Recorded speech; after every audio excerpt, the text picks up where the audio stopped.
们先说清楚，双方比武，点到为止。那就开始吧。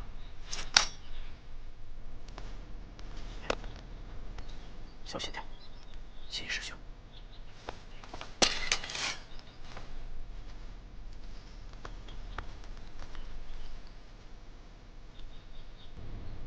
这狗贼分明是陷害我，只要杀了他，那些丑事就永远不会被师傅知道了。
江湖上也算是名门正派，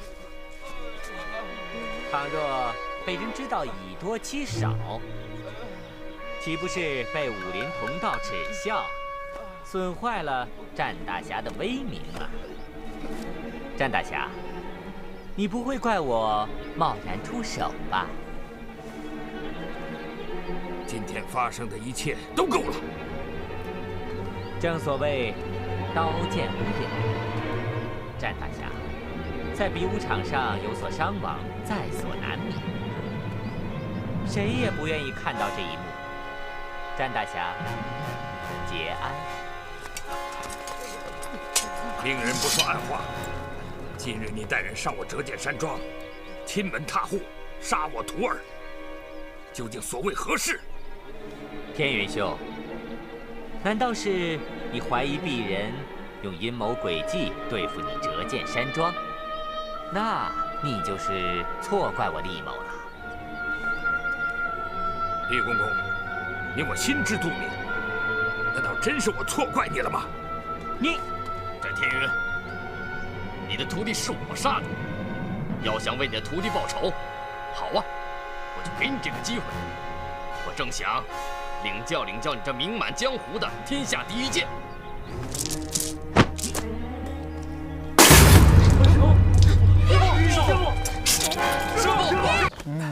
天地，哎呀，老大！哎呀，老大，你醒醒！哎，老大！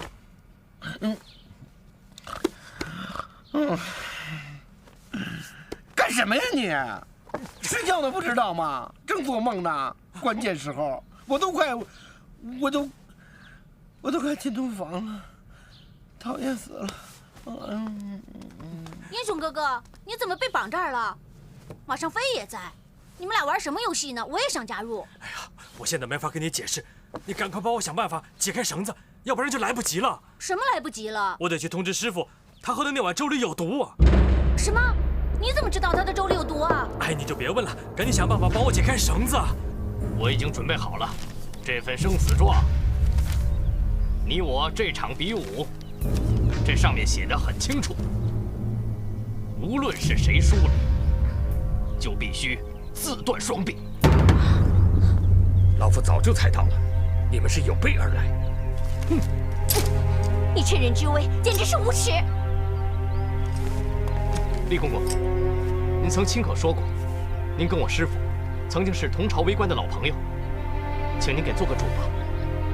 像这种趁人之危的事，您不能坐视不管啊！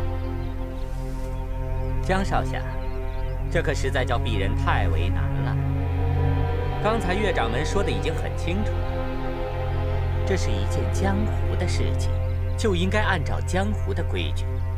鄙人混迹于宦海，朝廷为官，实在不便插手江湖中的事情。可是，杨伟，不要多说了。既然命中注定，看来今天我这一劫是躲不了的了。不过，还要请厉公公念在你我往日旧情，不要伤害我折剑山庄的门徒。好吧，既然战大侠都这么说了，那我岂敢有推辞之理呢？战大侠，如果你实在不愿与岳掌门交手，完全可以拒绝岳掌门的挑战。不过，你必须得把那些不该在折剑山庄犯上作乱的人交给鄙人。折剑山庄绝对没有你所说的那种穷凶极恶之徒。战大侠，飞鸾可是在帮你呢。战某心领了。岳掌门，来，那个什么生死状，给我拿过来。好。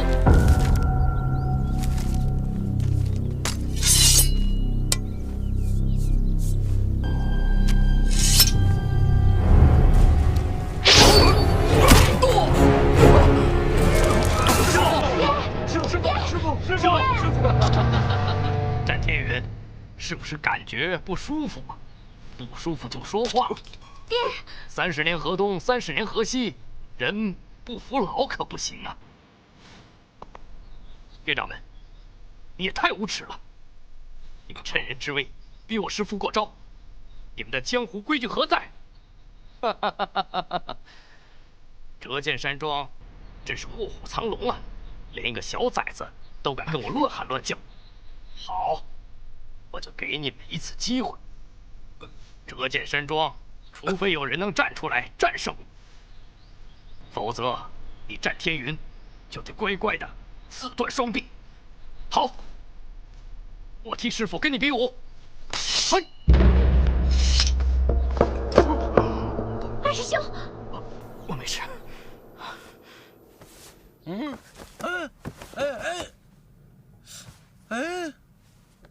怎么回事？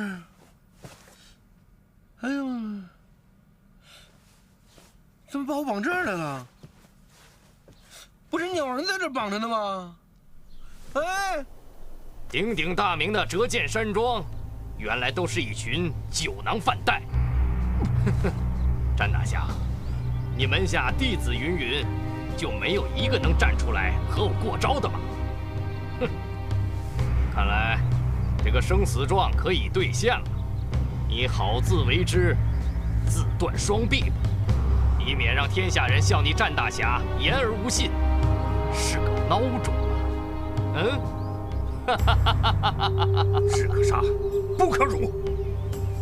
我战某宁可自残，也不会让江湖笑话。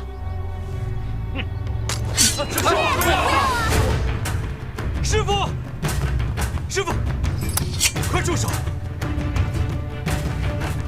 灵儿，你怎么？该来的人终于来了。叶大侠，久违了。师傅，对不起，那粥里有毒，我真是不知道。你没怎么样吧？没事，为师不会怪你的。又来一个送死的，小兄弟，你入门不久吧？啊，看看你这些师兄弟都成了什么德行！战天云，你这个老匹夫，就会误人子弟。你再敢侮辱我师傅，我真的对你不客气。我就不信了，战天云这个窝囊废，能调教出什么高徒来？不准侮辱我师傅！灵儿，大师兄，大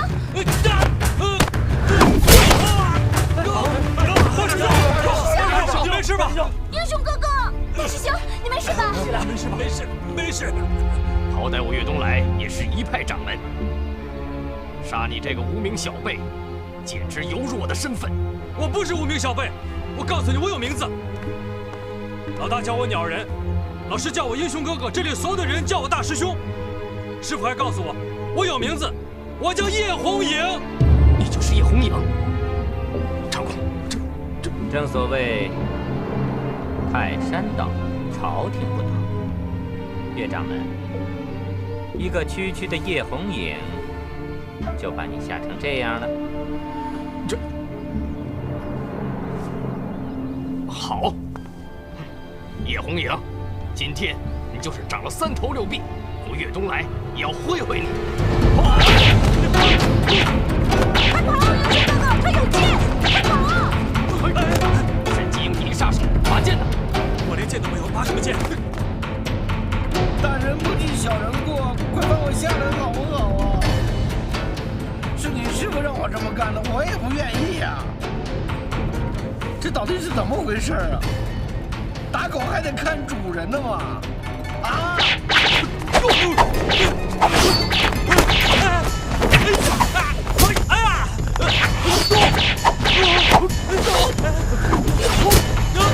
灵儿，接剑！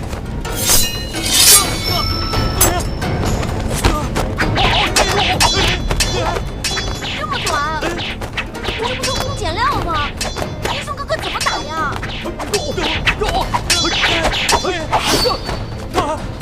灵儿，以静制动，看清楚他的剑招。以静制动。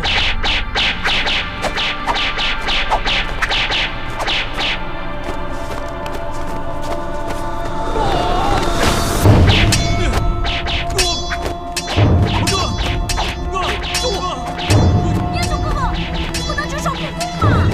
来，师兄，快攻他要害呀！我不会呀！一是，叶松哥哥，你听好了，将进酒，杯莫停，一军歌一曲，请君为我倾耳听。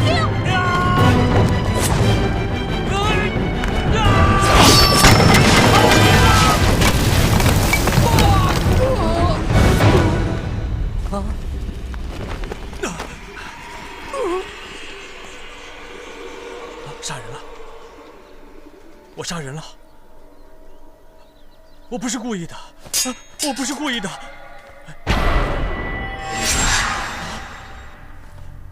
血，我手上有血，不行，我要洗干净，我要洗干净。把侵犯拿下！是。我不是有心的，你们干什么？我不是有心杀人的，不要抓我，不要抓我！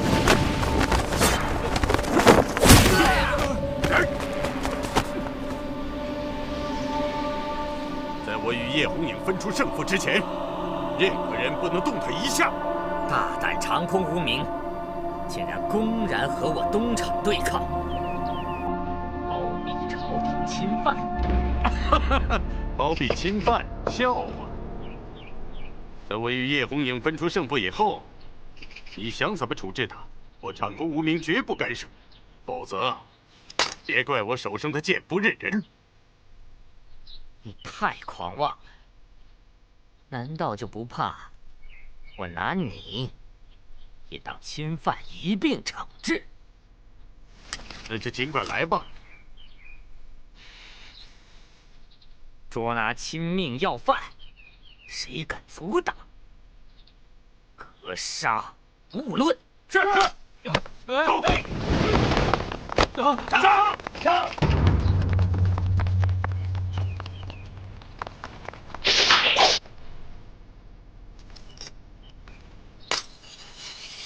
全都住手！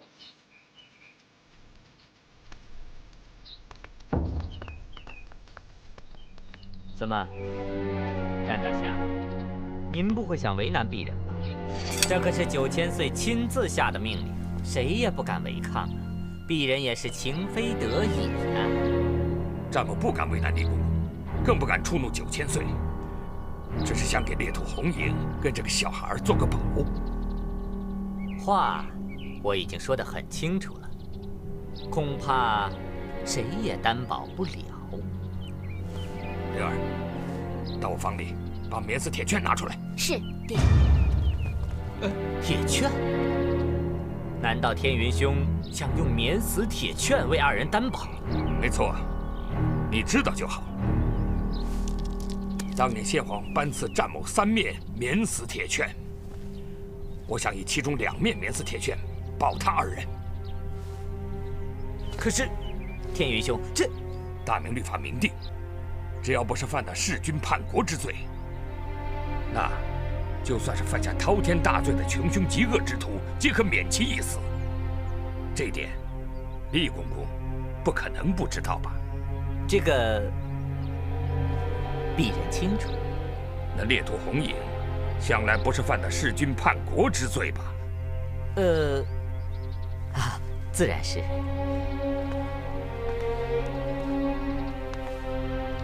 难道这个10岁不到的小孩儿，有可能犯下10恶不赦之罪吗？所以，恳请厉公公网开一面，高抬贵手。好吧，既然战大侠执意如此，飞鸾就一定卖这个情面。不过，鄙人把丑话说在前面，日后他2人只要踏出折剑山庄半步，我一定会公事公办，不留情面。一言为定。爹，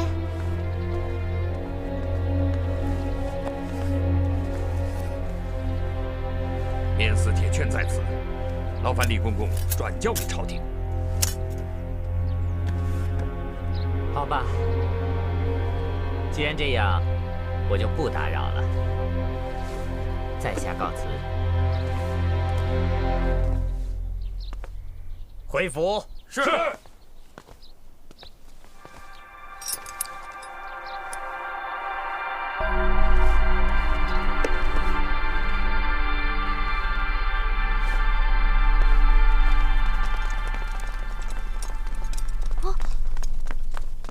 英雄哥哥，他就是我跟你说过的那个叫长空无名的人。你仔细看看，你认识他吗？你们以前是不是朋友？我不认识。你不认识我，可我早就知道你了，叶红影。今天见你一战，你还真不是浪得虚名。我什么都不会，我真的不会。你不要过谦了，你今天有伤在身，我不想胜之不武。3日之后，长空无名会重返折剑山庄，到时候你我一定得分出个高下。我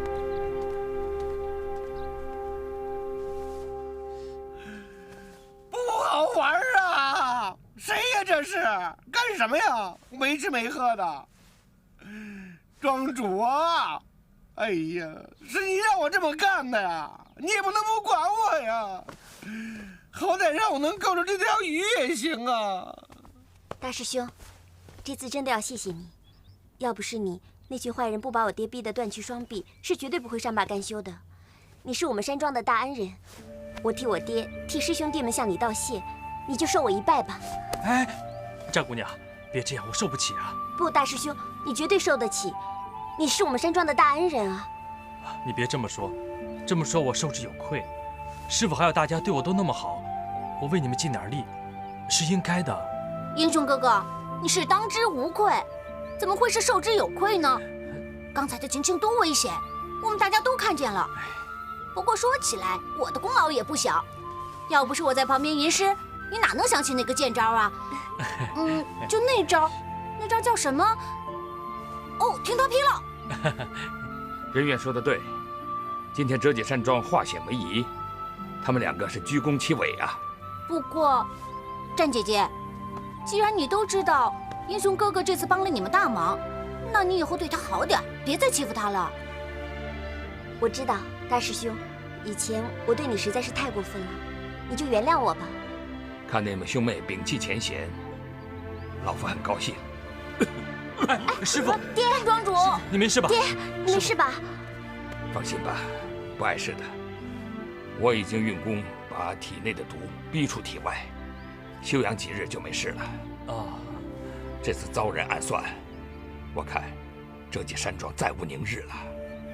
还有那个长空无名，他放下狠话说3日以后找你比武，看来你要跟他分个高低呀。这就奇怪了，师傅，我又不认识他，他为什么一定要跟我比武呢？人生在世，就是名利2个字，放心吧，到时候为师一定尽力为你化解这场不必要的虚名之战。师傅，我给师弟们都已经服过药了。怎么样？严重吗？您放心吧，服过药以后，他们都已经无碍。大师兄，大师兄，刚刚幸亏有你，否则后果不堪设想。是。刚刚大师兄那几招，简直就有庄主的风范。对，大师兄，你要是当上庄主，大伙儿一定心服口服啊。对呀，是。对，英雄哥哥的武功这么好，以后要是你当上庄主，就没人敢来惹事了。哎，别乱说，我连自己是谁都不知道，哪能当什么庄主啊？别拿我开玩笑了。姚北，啊，徒儿在。宽儿的后事就交给你去料理了。师傅放心，我会亲自处理的。哎，宽儿生性不济，他是你们兄弟里边最让我操心的一个。想不到到头来还要让我这个白发人送黑发人。扪心自问，对宽儿，我已经尽了一个为师为父所能做的一切了。哎，圆圆，我去弄几个小菜，你去准备碗筷，千万别落下什么东西啊。记得带酒啊。放心吧，姐姐。哎呀，哎，来人了！哎呀，欢迎啊！看你们的情绪，应该是大获全胜吧？哎呀，胜肯定是大获全胜了，但是跟你没关系，因为差点被你搅黄了，所以呢，你没有资格吃我们的。哎呀，算了，一时半会儿跟你说不清楚。我们大伙儿啊，都想跟英雄哥哥喝一杯酒，待会儿再聊啊。你们还要喝酒啊？小少爷，带我一块儿去吧，我还能替你挡酒呢，记得不？我现在正准备东西呢，没工夫搭理你。你不带我喝酒也行，你告诉我，是谁把我绑这儿的？怎么绑上去的？废话，这还用问吗？当然是被人绑的了。谁呀？太可恶了！告诉我谁干的？谁干的这种缺德事？我当然知道了。谁？这还用问吗？这个人啊，就是我。圆圆，东西齐了，快走吧，别让他们等着急了。走吧，姐姐。哎，别这么走啊！小少爷，小老爷，白眼狼没心肝，白疼你了我。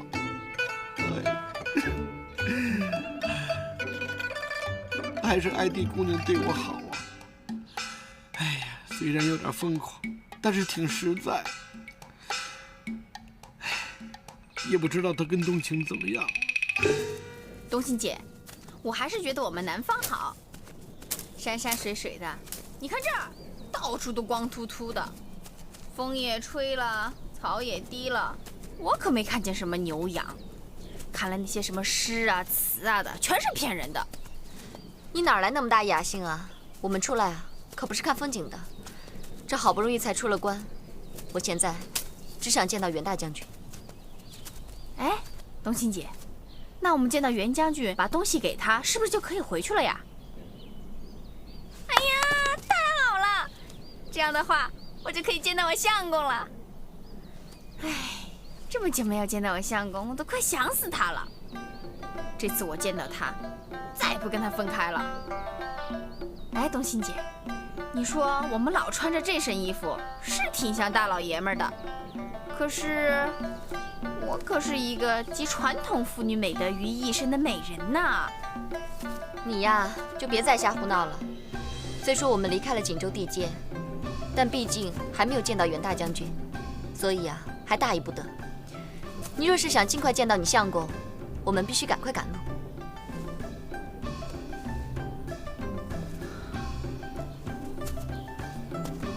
怎么，肚子饿了？早就饿得前心贴后背了，好几天都没好好吃顿饭了。忍着点吧，等进了城啊，就会有吃的了。还要等到进城啊！我的命怎么那么苦啊！哎呀！哎，冬青姐，你看，那是不是有个茶铺啊？走，我们去吃点东西。走。时间宝贵，咱们得抓紧时间啊！哎呀，不差这1顿饭的时间。老板，赶紧给我们弄点好吃的，都快饿死。好嘞，来，二子，来客人了，快招呼着。哎，知道了。这兵荒马乱的，没什么吃的，也就是前日剩的一些羊杂汤。2位公子能凑合着吗？没关系的，快点上吧。老实点，来，哎，来，您2位慢用啊。老板，您这守着1道口，也不多备点吃的，这可怎么做生意啊？哎呀，一看呐，你们就是关里来的，这关外天天在打仗，这藩邦的奸细时不常的就混进来，这每天都在抓，弄得人心惶惶的。家里没个事儿，谁还敢轻易出来啊？这没人过，您说我这卖给鬼去啊？哪有什么奸细啊？都是附近老百姓抓来凑数的。你个小兔崽子，不好好干活，哪那么多废话？去，快点，走，快走，快走，快点，快点，走，走，别打了！这些都是什么人啊？怎么还有老人和小孩呢？那些人啊，都是附近的老百姓。哎，只不过他们的衣着打扮跟咱们中原人穿的不一样，官兵啊以为他们是刺探军情的，都给抓起来了，说不定哪天就都给拉出去砍了。全都砍头，连小孩都杀啊？那就说不定了。谁叫他们是异族人呢？去，别乱说，干活去，走。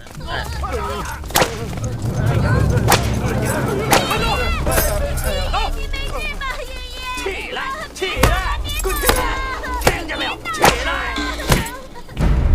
那些孩子有什么错呀？那些官兵为什么要那么对他们？太过分了！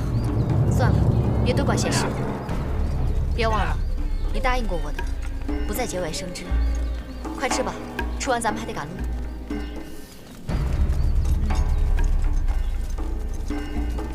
东哥，我去方便一下，先吃着。艾迪，记住上次的教训，别再胡闹。嗯。起来！住手！就算是异族，也不应该这么对待他们呀！救命啊！多管闲事，不让你多管。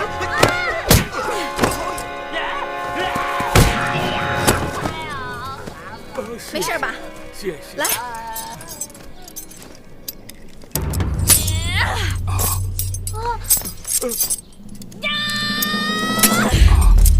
谢谢，快走，快走！快走！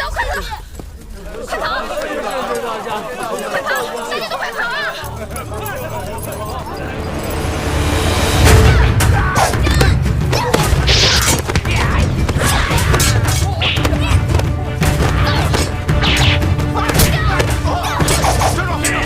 敢放走异族贱民，大胆奸细，给我带走！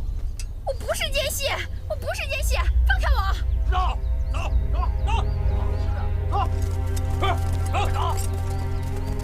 都说了我不是奸细了，快放开我，听见没有？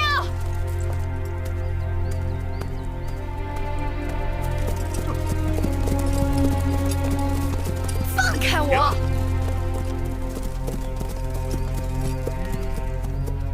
禀将军，此人私放异族贱民，定是私通藩邦的反贼。大胆狂徒，你私通藩邦奸细，还敢胡搅蛮缠！来人，给我砍了，以儆效尤！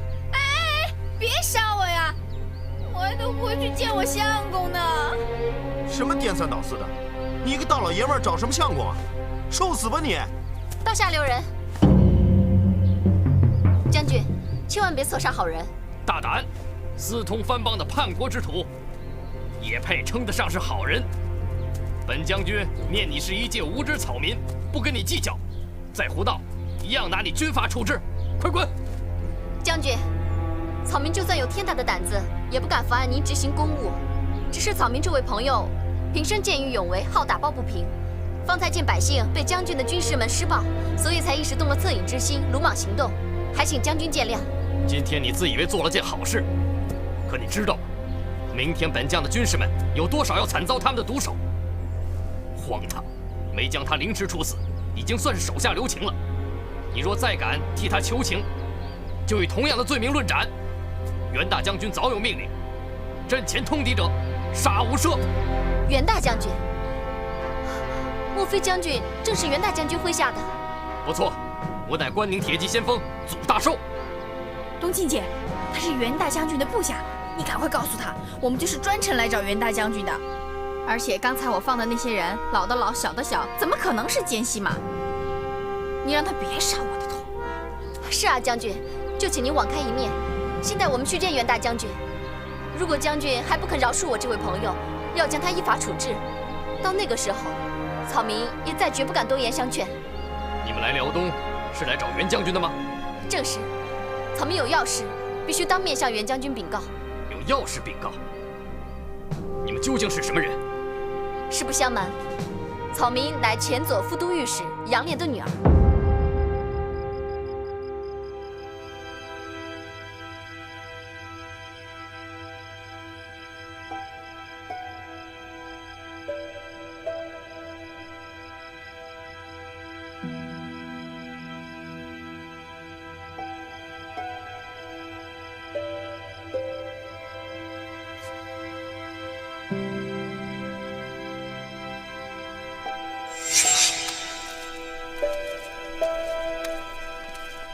火影哥哥，火影哥哥，你陪我出去放风筝。哎呀，你没看见我正忙着呢吗？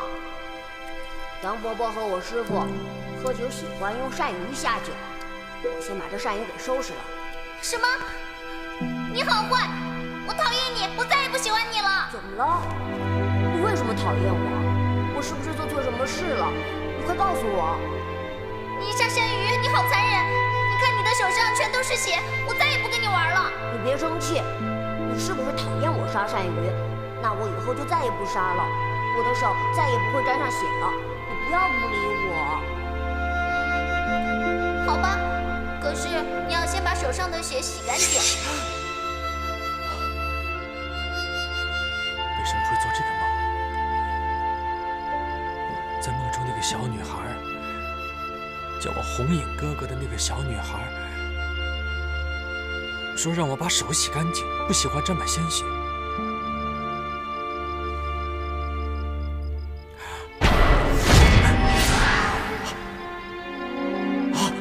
我杀人了，我真的杀人了，我的手上沾满了鲜血，不行，我要洗干净。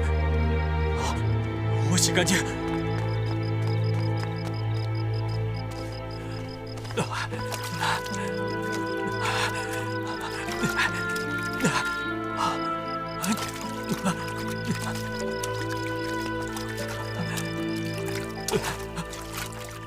影儿，你在干嘛？血，师傅，你看，我的手沾满了鲜血，我要洗干净。影儿，冷静一点。你看清楚手上什么都没有。我的手真的是干净的。影儿，一个人的手干不干净，完全在于他的心。心是脏的，那他的手洗得再干净，也一样还是脏的。心是干净的，那你的手就是沾满了血，也是干净的。你懂吗？不懂，我真的不懂。哦，对了，师傅，在我梦里一直有一个小女孩，叫我红影哥哥。她一直让我把双手上面沾的鲜血洗干净。您知道她是谁吗？师傅，您说过了，您是一手把我从小养大的，您一定知道这小女孩是谁。您能告诉我吗？为师是不希望你想起过去的事情，但是有些事情是必须让你知道的。婴儿，就听为师说一段故事吧。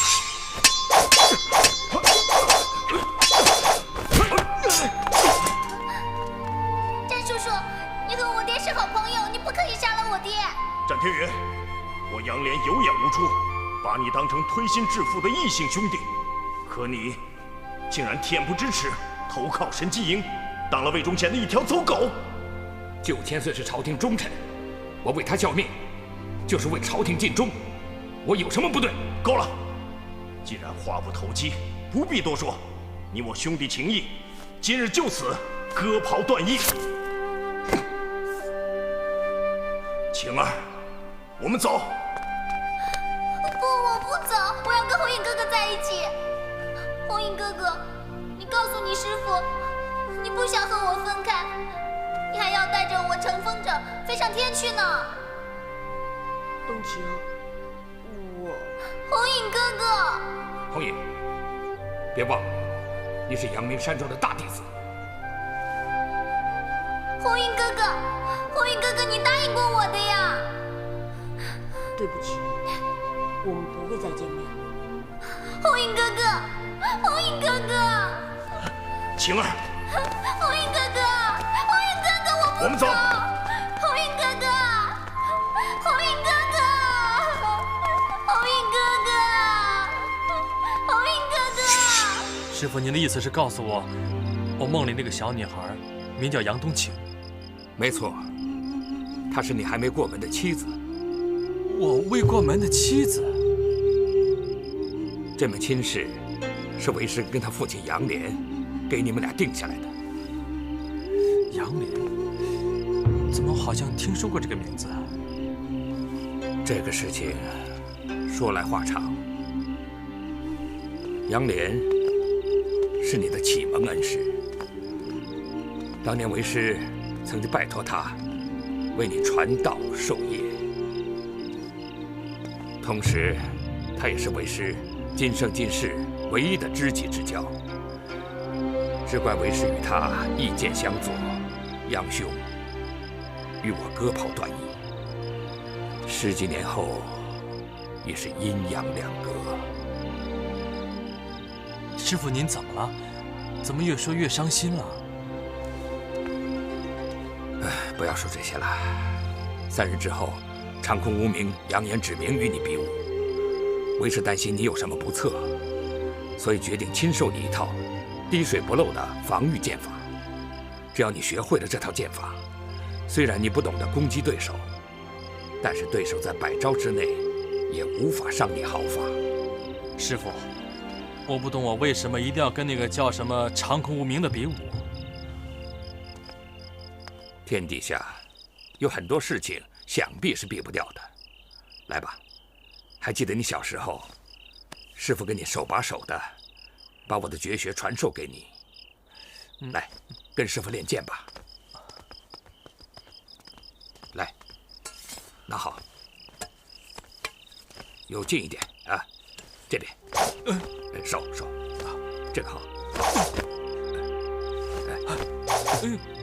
好，你试试看，快一点。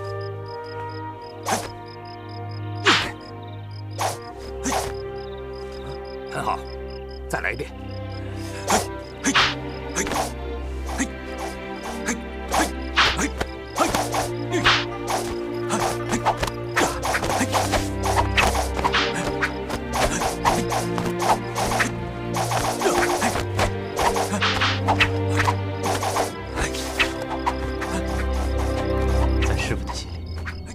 永远是大师兄的。难道不管我再怎么努力，也比不了大师兄？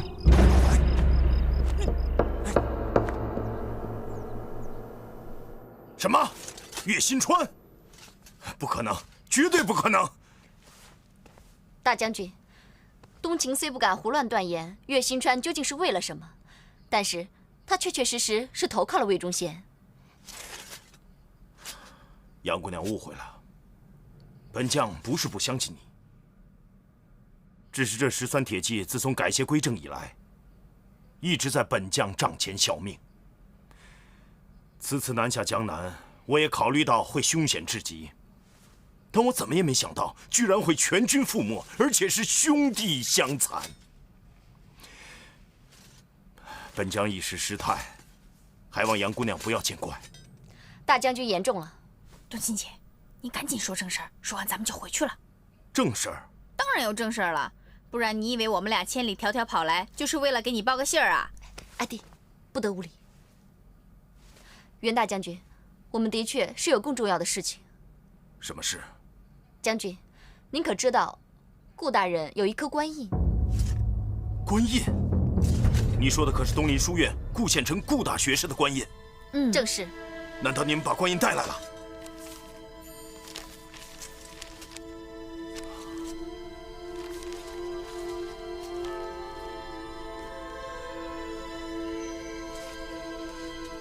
然是顾大学士的官印。不过，这官印好像不是直接印上去的。哇，将军果然好眼力！这个官印啊，是从顾家小少爷屁股上拓印下来的。顾家小少爷？没错，顾大人的孙子，顾仁愿。顾仁愿现在人在哪儿？在战天云的阳明山庄。战天云，战大侠，算是可以相信之人。不过，还是尽快把顾家小少爷接到锦州来，只有在这里才能确保他的安全，也好给顾家留下血脉。将军请放心。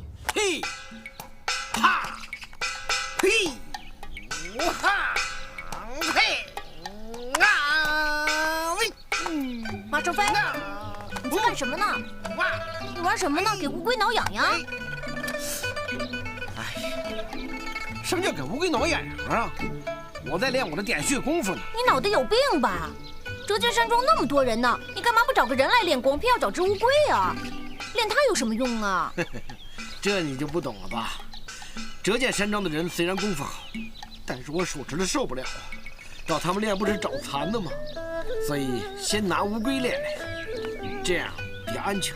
哦嘿！可是乌龟的壳那么硬那么厚，你能点住它的穴吗？哦嘿！小少爷，这你就不懂了吧？之所以找乌龟练，就是因为乌龟的壳比人硬，如果把乌龟都点透，那人就更不在话下了。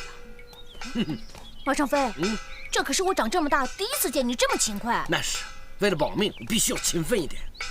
放心吧，俗话说得好，祸害1000年，你不会有事的。再说了，折剑山庄那么多人保护我们呢，你不会有危险。哎，小少爷，在保命这个问题上，靠别人不行，只有靠自己。有志气。宋朝司马光的《资治通鉴》就这么说过：冰山难靠，天不助，人自助。你慢慢练吧。哎，小少爷，别让我自己练，你陪我练一会儿，自己练怪无聊的。陪你练功啊，我更无聊。我要找英雄哥哥啊一块背诗。我切，你，哎，冬青姑娘也不知道现在怎么样。艾弟，你能不能不走来走去的？你要是再心烦，就去那边睡一会儿。我一想到那个袁大将军做的那些事儿，我心里就烦。要我说啊，你是在自寻烦恼。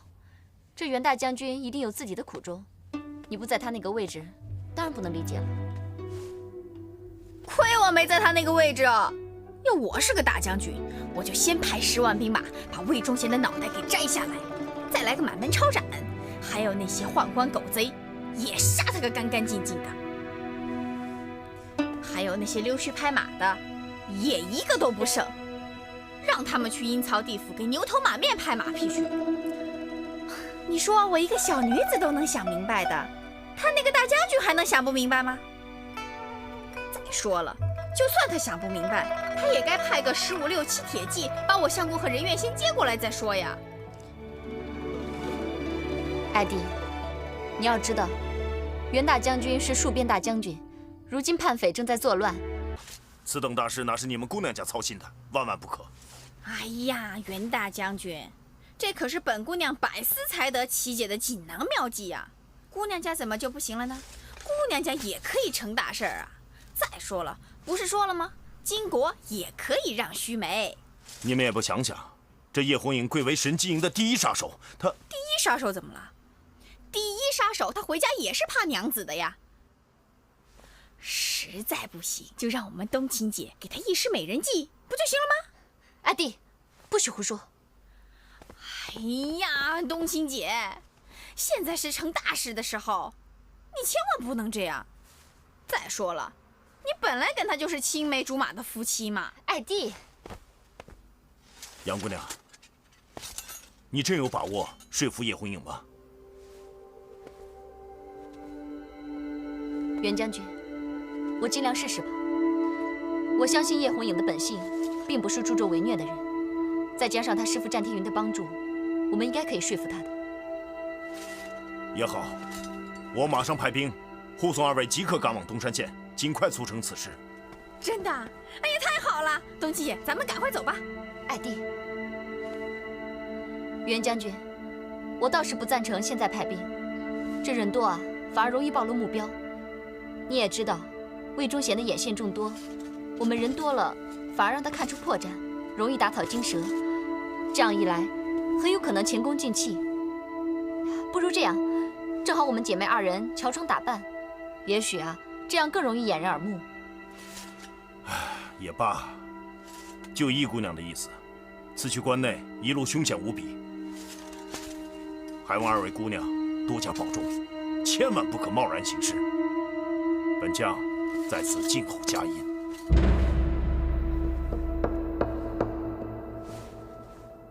杨冬晴，是他，都是因为他。叔叔，红影哥哥和潘巡抚就是因为一个叫杨冬晴的风尘女子，才会反目成仇的。你是说，他2人是为了一个风尘女子才大动干戈，以死相搏的吗？都是因为这个女人，红影哥哥变了，整个人都变了。不可能。正所谓知子莫若父。潘如真的确是个信好于色之徒，但是红影心高气傲，绝非是沉溺于那种地方的人。我不相信他会为了一个烟花女子而心性大变，甚至手刃同袍。可是叔叔，你只知其一不知其二啊！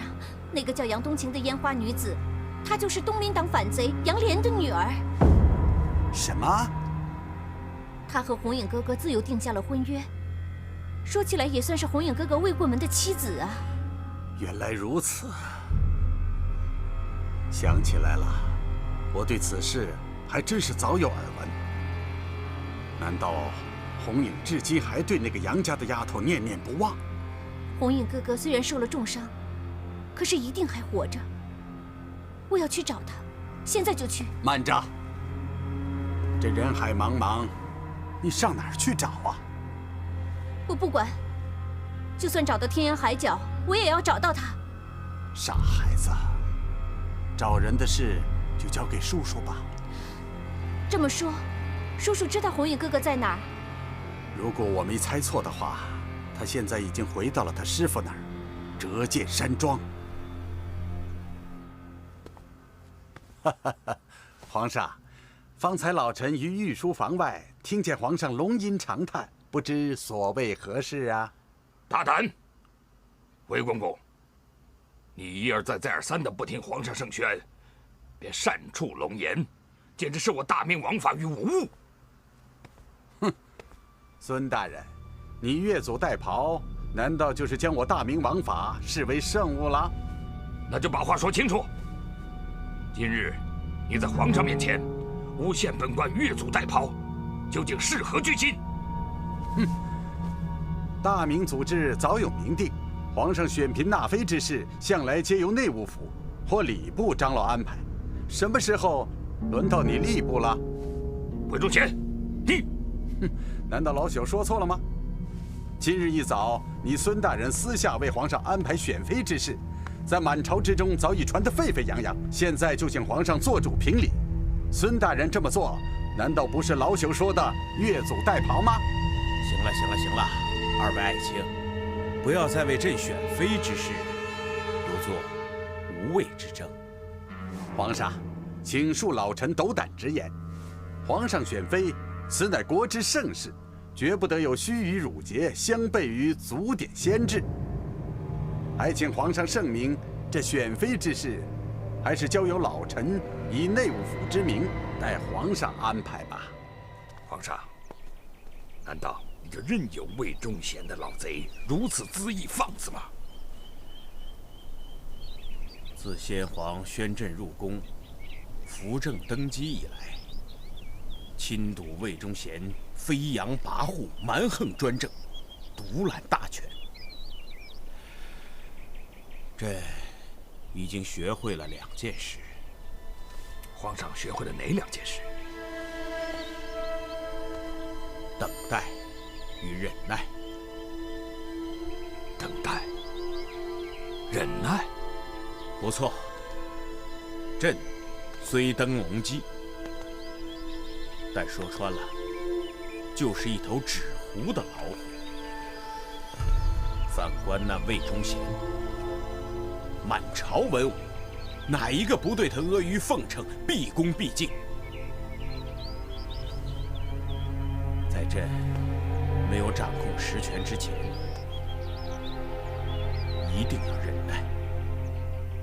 如果此事与他迎面争锋，那就是以卵击石，最后受牵连的还是天子脚下的黎民百姓。可是皇上，难道你就真没想过，魏老贼让他亲侄女儿入宫伴君，其真正的目的就是想挟天子以令天下，满足他夺权的野心？魏奸臣狼子野心，朕当然明白。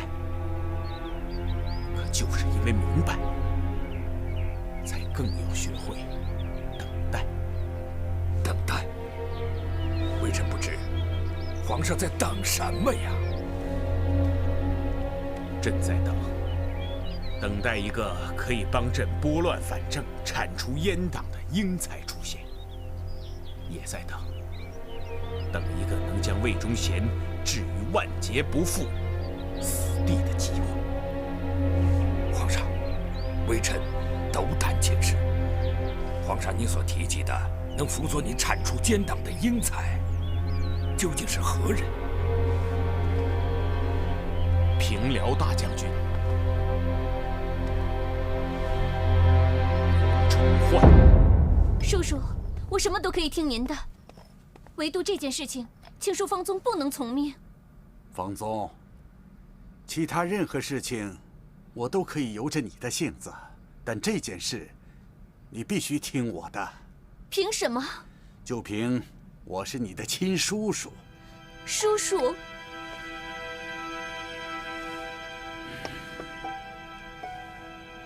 你从小父母双亡，是我一手把你拉扯大的。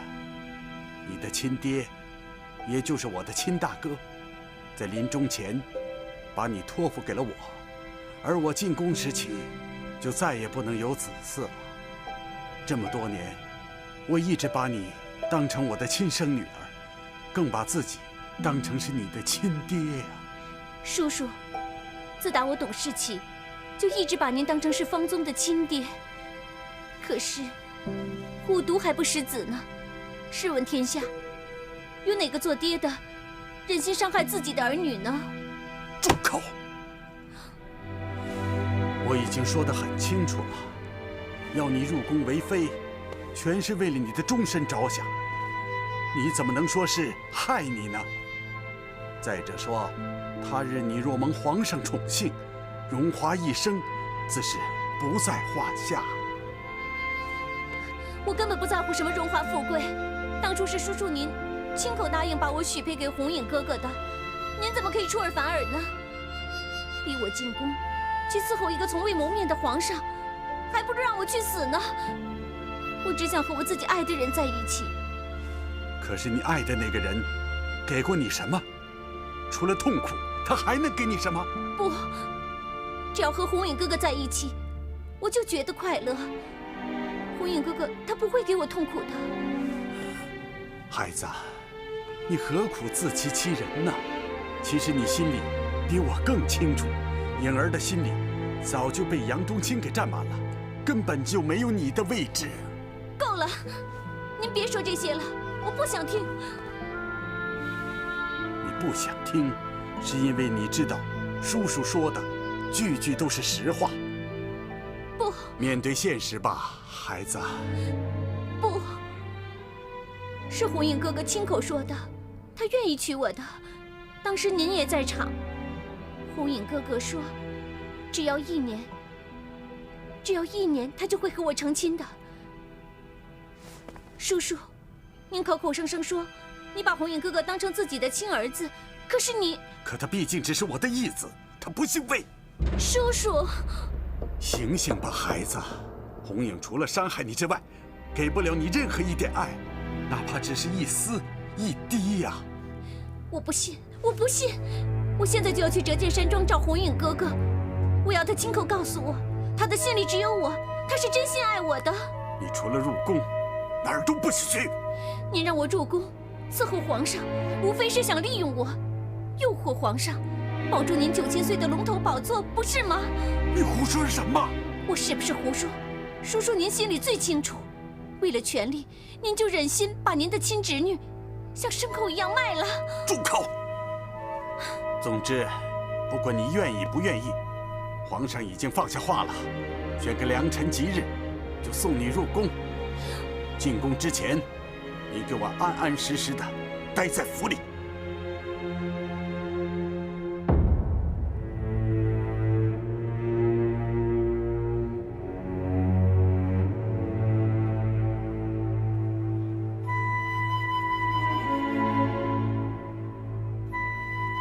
你该怨的不是我，是颖儿。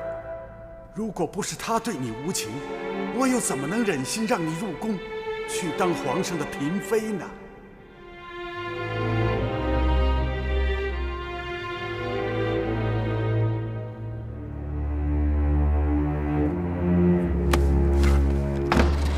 哎，大小姐，9000岁吩咐了，没有他老人家的允许。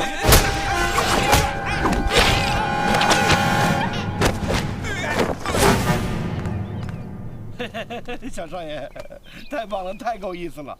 别再多说了，再多说就有点假了。以前你要对我这么好，你让我干什么事我不干。你以后别说帮忙了，就直接吩咐就行了。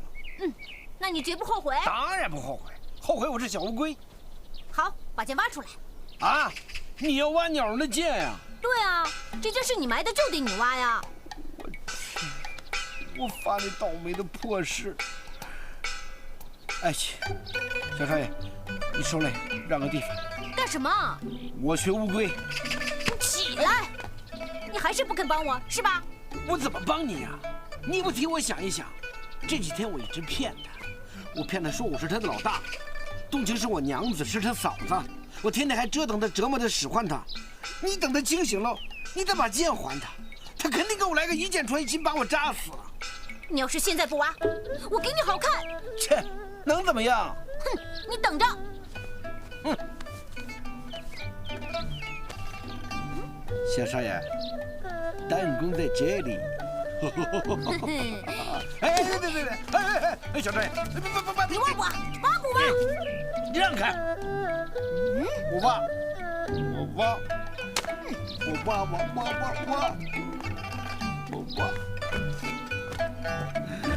哎。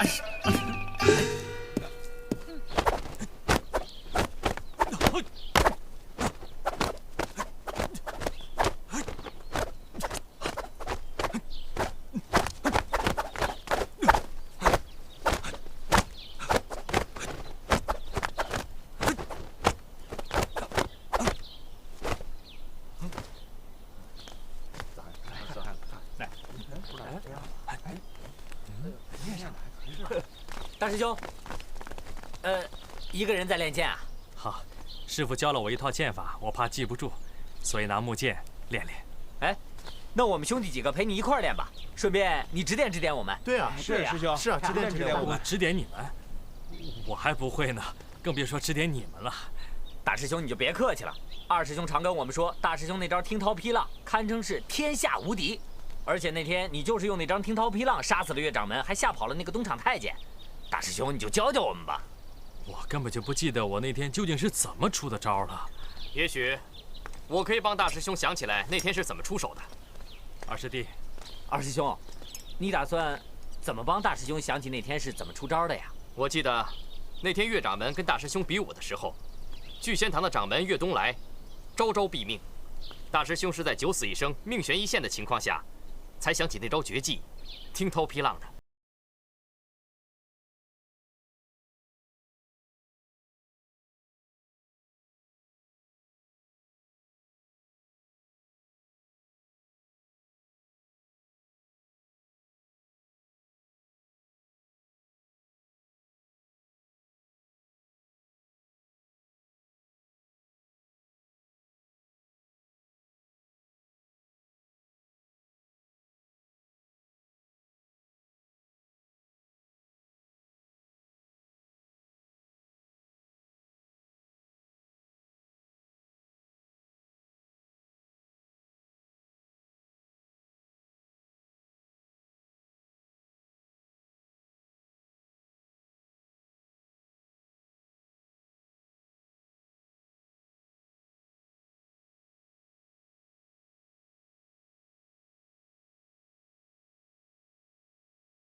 可是我没剑啊。英雄哥哥，英雄哥哥，我们帮你把剑给挖出来了，给。来，这么巧，大师兄你有剑了，请吧。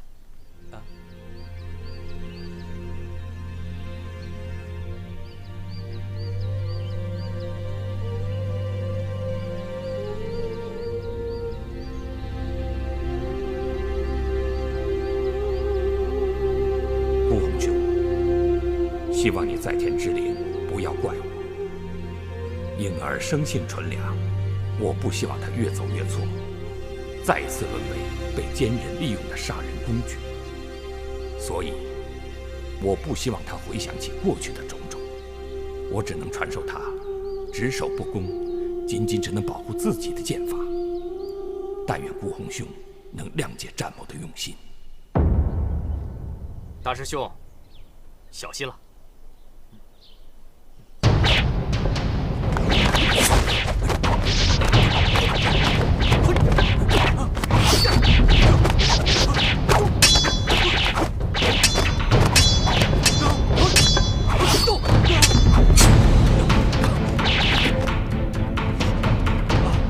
各位师弟你看，大师兄真厉害，不管二师兄怎么攻，大师兄总能见招拆招，连个蛤蟆都找不着啊！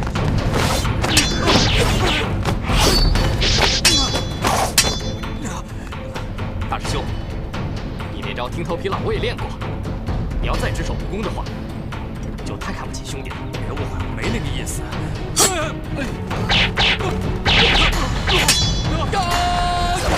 哎呦，我说冉主任，你倒是还手啊！攻守不攻哪行啊？还下手那么狠，你不用考虑我的面子。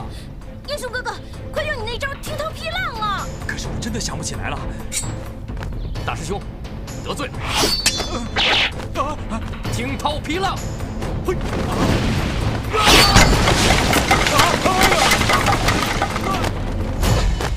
大师兄，哎呀，你这笨鸟！大师兄，没事吧？大师兄，你没事吧？大师兄，你没事吧？我没事，没事。姚北哥哥，你怎么下手这么狠呢？他是你大师兄啊！对呀，太过分了呀！你们还是师兄弟呢，真拿家伙劈死他呀！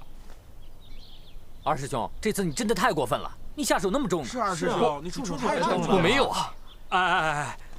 哎，大伙儿不要再怪二师弟了，要怪只能怪我太笨。大师兄，你就别再替二师兄说话了。二师兄，你怎么这么过分啊？你怎么能这样对大师兄呢？灵儿，他们不了解我也就算了，你还不了解我吗？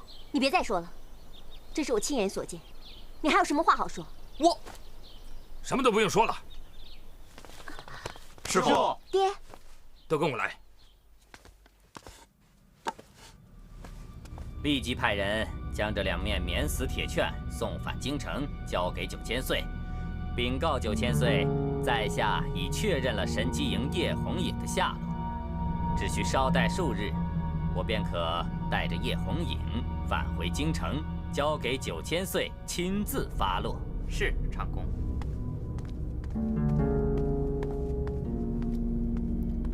哼，战天云，你一口气耗尽了2面免死铁券，下次我看你还能拿什么同时保住叶红影和姓顾的那个反贼余孽？